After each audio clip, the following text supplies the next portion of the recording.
ஆண்டவராகிய இயேசு கிறிஸ்துவின் நாமத்தில் காலை வாழ்த்துக்கள். இன்றைய மன்னா, மேன்மை பாராட்டுகிறவன் பூமியிலே கிருபையும் நியாயத்தையும் நீதியும் செய்கிற கர்த்தர் நான் என்று என்னை குறித்து அறிந்து உணர்ந்திருக்கிறதை குறித்தே மேன்மை பாராட்ட கடவன் என்று கர்த்தர் சொல்லுகிறார். எரேமியா 9:24. இவைகளின் மேல் நான் பிரியமாய் இருக்கிறேன் என்று கர்த்தர் சொல்கிறார். பின்பகுதி சொல்கிறது. பாருங்க, எதன் மேல் பிரியமாயிருக்கிறாராம்? கர்த்தரை குறித்து மேன்மை பாராட்டுகிறவன் மேலே கர்த்தர் பிரியமாயிருக்கிறாராம். நம்மளே பெருமை அடிச்சுக்கிட்டு இருக்காம, இந்த பெருமையெல்லாம், இந்த கனமெல்லாம், இந்த எல்லா அதிகாரமெல்லாம் அவரால் வந்துன்னு சொல்லி அவரை மட்டும் நம்ம மேன்மைப்படுத்த வேண்டும், அவரை மட்டும் முதன்மையாக வைக்க வேண்டும், அவரை மட்டும் சார்ந்திருக்கணும். இதெல்லாம் செய்யும்போது மட்டும்தான் அவர் பிரியமாக இருக்கிறார். கர்த்தர் மேலே, கர்த்தரை குறித்து மட்டும்தான் மேன்மை பாராட்ட வேண்டும் சொல்லி நீங்கள் பார்த்தீங்கன்னா, அப்போஸ்தலனாகிய பவுல் சொல்கிறாரு, 1 கொரிந்தியர் 1:30 அந்தப்படியே நீங்கள் அவராலே கிறிஸ்து இயேசுக்குட்பட்டிருக்கிறீர்கள், எழுதியிருக்கிறபடி மேன்மை பாராட்டுகிறவன் கர்த்தரை குறித்தே மேன்மை பாராட்டத்தக்கதாக அவரே தேவனால் நமக்கு ஞானமும் நீதியும் பரிசுத்த மீட்புமான ஆண்டவரை குறித்து மட்டும்தான் நீங்கள் என்ன செய்யணும்? மேன்மை பாராட்டணும். ஏன்னா அவர் தான் நமக்கு ஞானம், நீதி, பரிசுத்த மீட்புமானார் என்று சொல்லப்படுது. அதே 2 கொரிந்தியர் 1 கொரிந்தியர் படித்தோமா? 2 கொரிந்தியர் 10:17 பார்த்தீங்கன்னா, மேன்மை பாராட்டுகிறவன் கர்த்தரை குறித்தே மேன்மை பாராட்ட கடவன், தன்னைத்தான் புகழ்கிறவன் உத்தமன் அல்ல, கர்த்தராலே புகழப்படுகிறவனே உத்தமன் என்று சொல்லி அந்த கொரிந்தியர் 10 முடிகிறத நம்ம பார்க்குறோம். அதனால் மேன்மை பாராட்டுகிற ஆண்டவரை குறித்து தான் மேன்மை பாராட்டுகிற. மேன்மையும் கனமும் மகிமை எல்லாமே அவருக்கு உரியது நமக்கு தெரியும். கலாத்தியர் 6:14 பாருங்கள்.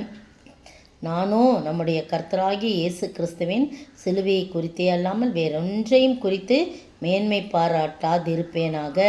அவரால் உலகம் எனக்கு சிலுவையில் அறைந்திருக்கிறது, நானும் உலகத்திற்கு சிலுவையில் அறைந்திருக்கிறேன் என்று சொல்லி தைரியமாக எவ்வளோ அருமையாக சொல்கிறேன். நானும் மற்றவங்கெல்லாம் இப்படிலாம் இருக்கிறாங்கன்னு முன்னாள்லாம் சொல்லிட்டு, நானும் அவங்கெல்லாம் எப்படி இருந்தாலும் நானும் நம்முடைய கர்த்தராகிய இயேசுக்கு சிலுவையை குறித்தே அல்லாமல் வேறொன்றையும் குறித்து மேன்மை பாராட்டாதிருப்பேன். அவருடைய சிலுவை பாடுகள், அவர் நமக்காக அடைந்த துன்பங்கள், தொல்லைகள், கஷ்டங்கள், வேதனைகள், அவமானங்கள், நமக்கு சம்பாதித்து வைத்துக்க ரட்சிப்பு, இதெல்லாம் தான் நான் குறித்து மேன்மை பாராட்டுவேன். தவிர மற்றபடி வேறு எந்த குறித்தோ நான் மேன்மை பாராட்டேன்னு சொல்லணும். பாருங்கள், இந்த எரேமியா நம்ம வாசித்த வசனம், தியான வசனம் எரேமியா 9:24.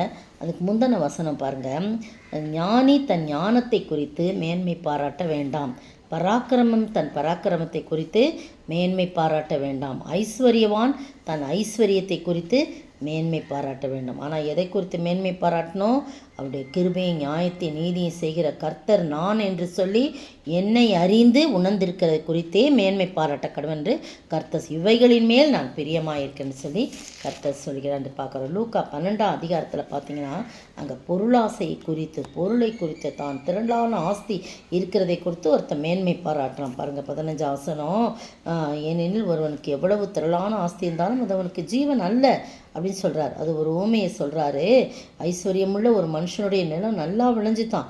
அப்போ அவன், நான் என்ன செய்வேன்? என் தானியங்களை சேர்த்து வைக்கிறதுக்கு இடமில்லையே, நான் ஒன்று செய்வேன், என் களஞ்சியங்களை இடித்து பெரிதாக கட்டி எனக்கு விளைந்த தானியத்தையும் என் பொருட்களையும் அங்கே சேர்த்து வைத்து, பின்பு ஆத்துமாவே உனக்காக அநேக வருஷங்களுக்கு அநேக பொருட்கள் சேர்த்து வைக்கப்பட்டிருக்கிறது, நீ இளைப்பாரி புசித்து குடித்து பூரிப்பாயிரு அப்படின்னு சொல்லி என் ஆத்துமாவோடே சொல்லுவேன் என்று தனக்குள்ளே சிந்தித்து கொண்டான். தேவன் பாருங்க, ஆண்டவர் உடனே அவனை நோக்கி அவன் சிந்தித்து கொண்டிருக்கான். வாய் திறந்து கூட சொல்ல, ஆத்துமாவோட சிந்தித்து கொண்டிருக்கிறான். அவனை நோக்கி, மதிகடனே, இந்த ராத்திரியிலே உன்னுடைய ஆத்துமா எடுத்துக்கொள்ளப்படும், அப்பொழுது நீ சேகரித்தவைகள் யாருடையதாகும் அப்படின்னு சொல்கிறான். பார்த்தீங்களா?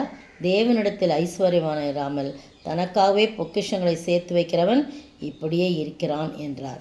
அப்போ நீங்களும் நானும் எரேமியாவில் சொல்லப்பட்டபடி எதை குறித்தோ மேன்மை, ஐஸ்வர்யத்தை குறித்தோ, படிப்பை குறித்தோ, பதவியை குறித்தோ ஒன்றும் இதெல்லாம் அழிந்து போகக்கூடாது. இன்றைக்கு வரும், நாளைக்கு ஒன்றும் இல்லாமல் போயிடும் இல்லையா? இன்றைக்கி பிரைம் மினிஸ்டராக இருக்கிறவங்க நாளைக்கு சாதாரணமாக இருப்பாங்க. இல்லையா? அந்த பிரைம் மினிஸ்டராக இருக்கிற வரைக்கும் தான், சீஃப் மினிஸ்டராக இருக்கிற வரைக்கும். நம்மளும் ஆசிரியர் பதவியில் இருந்தனால இத்தனை வருஷம் வேலை பார்த்தோம். அப்புறம் ஆசிரியர் பதவி இல்லை. இப்போ நம்ம போய் ஆசிரியர் அப்போ இந்த ஸ்கூலுக்கு போய் என்ன டீச்சராக சேர்த்துங்கன்னா சேர்ப்பாங்களா? ஒருத்தரும் சேர்க்க முடியாது. அதெல்லாம் ஒரு ரூல்ஸ் அண்ட் ரெகுலேஷன்ஸ் இருக்குது. ஆனால் நம்மளுடைய ஆண்டவரை அதெல்லாம் குறித்து மேன்மை பாராட்டக்கூடாது. அதெல்லாம் அழிந்து போகக்கூடியது. இப்போ நம்ம பார்த்தோம்ல, ஐஸ்வர்யத்தை குறித்து மேன்மை பாராட்டினவன் அவனுக்கு நல்லா விளைஞ்சிச்சு. அவன் நிறையா இருந்துச்சுன்னா என்ன பண்ணிருக்கலாம்? ஏழை எளிய மக்களை கொடுத்துருக்கலாம். ஆனால் அவன் அதை இடித்து பெருசாக்கி நான் கட்டுவேன், ஆத்மாவை குடித்து பூரிப்பாயிருன்னு சொல்லி அப்படி பேசினவனே ஆண்டவர் இன்றைக்கு ராத்திரி உன்னுடைய ஆத்மா ஈடுபட்டு போன்னு சொல்கிறார். அதனால் பிரியமானவர்களே, நீங்களும் நானும் மேன்மை பாராட்டுகிறது என்று ஒன்று இருக்கும் என்றால் கர்த்தரை குறித்து மட்டும்தான் மேன்மை பாராட்டணும். அவருடைய நாமத்தை குறித்து மட்டும்தான் மேன்மை பாராட்டணும். அப்படி மேன்மை பாராட்டும்போது கர்த்தர் நம்மை மேன்மையாக வைப்பார். மனுஷனால் புகழப்படுவது உத்தமன் அல்ல, தேவனால் புகழப்படுவதே உத்தமம் என்று சொல்லப்படும். அவர் நம்மை மேன்மையாக வைப்பார், கட்டாயம் வைப்பார். நாம் அவரை மேன்மையாக வைத்தோம் என்று சொன்னால் அவர் நம்மை மேன்மையாக வைப்பார். அப்படிப்பட்ட ஆசீர்வாதத்தை நாம் பெற்று வாழ ஆண்டவர் நாமே கிருபை செய்வாராக. ஆமீன். கர்த்தர் உன்னை மேன்மையாக வைப்பார், நீ கலங்காதே மனமே. உன்னை அவர் தனக்காக தெரிந்து கொண்டார், தன் பெயரை உனக்காக வழங்கினாரே. சுற்றமும் நண்பரும் உன்னை மதிக்க கர்த்தர் உன்னை மேன்மையாக வைப்பார். கர்த்தர் உன்னை மேன்மையாக வைப்பார், நீ கலங்காதே மனமே. ஸ்தோத்திரிக்கிற ஆண்டவரே, துதிக்கிற ராஜா, நாங்கள் உம்மை மேன்மைப்படுத்தும் போது, உம்மை மகிமைப்படுத்தும் போது நீர் எங்களை மேன்மைப்படுத்துவீர். கர்த்தாவே, நாங்கள் உம்மை கனம் பண்ணும்போது நீர் எங்களை கனம் பண்ணுவீர். ஆண்டவரே, உங்களை உயர்த்தும் போது ஆண்டவரே, உம்மை உயர்த்தும் போது நீர் எங்களை உயர்த்துவீர். ஆண்டவரே, உடைய வாழ்க்கையில் நிறைய பார்த்துருக்கோம் ஆண்டவரே. அப்படியாய் ஆண்டவரே தகப்பனே, நாங்கள் உண்மை மட்டும் மேன்மை பாராட்ட உதயசனமாக ஜெபிக்கிறோம். கர்த்தராகிய இயேசு கிறிஸ்துவை அல்லாமல் வேறு எதை குறித்தும் மேன்மை பாராட்டாதபடி உம்முடைய சிலுவையை குறித்தும் உம்முடைய நாமத்தை குறித்தும் மேன்மை பாராட்ட நீர் கிருபை செய்ய வேண்டும் என்று கர்த்தரும் மீட்பரும் ராஜாவுமா இயேசு கிறிஸ்துவின் விலையேறப்பட்ட நாமத்தில் ஜெபிக்கிறேன் பிதாவே, ஆமேன். பதில்: காணாதிருந்தும் விசுவாசிக்கிறவர்கள் பாக்கியவான்கள் என்றார். யோவான் 20:29 பின்பகுதி. இன்றைய கேள்வி: யார் எதில் ஏறி எத்தனை மீன்கள் நிறைந்த வலையை இழுத்தது? யார் எதில் ஏறி எத்தனை மீன்கள் நிறைந்த வலையை இழுத்தது?